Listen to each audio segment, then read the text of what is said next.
Good morning, good morning. Welcome back to Morning Motivation with Matthew Daniels, and today I'm going to tell you guys about sent to preserve life. That's right, sent to preserve life. But what is Matthew Daniels talking about? A long time ago, there was a young man named Joseph who, after turning 17 years old, dreamed a series of dreams in which it was revealed to him that he would be greater than his father, his mother, and all of his 11 older brothers. His brothers, who already envied their father's love for Joseph, hated him even more now that he was dreaming dreams.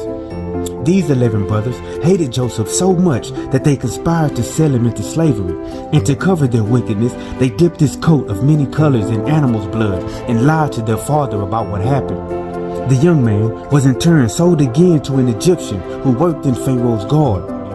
From there, the young man, even though he was wronged, continued to be righteous, and the favor of God stayed on his life. One day, he was lied on by the wife of his master because he rejected her wicked advances. For this, he was thrown into Pharaoh's prison. While in prison, the young man interpreted the dreams of several prisoners, and he eventually interpreted the dream for Pharaoh himself, a dream that God had used to raise the young man from his position in life as a slave and a captive. With wisdom from God, the young man saved the land of Egypt from 7 years of famine, enriched Pharaoh even more than he already was, and became the second most powerful man in the whole land of Egypt. Ironically, the same famine crippled his family back home, and they were forced to travel to Egypt to find food. Once in Egypt, the 11 brothers were forced to stand before their brother that they had sold off into slavery so many years ago. The young man, Joseph, recognized his brothers, but they did not recognize him. Using this to his advantage, Joseph played several tricks on them and had them go home and then return back to Egypt again. Soon, Joseph could stand it no longer, and he burst out in tears. "I am Joseph. Doth my father yet live?" he cried out. His brothers, suddenly afraid of his power and their past wickedness, could not answer him. And Joseph said, "Come near to me, I pray you. I am Joseph, your brother, whom ye sold into Egypt.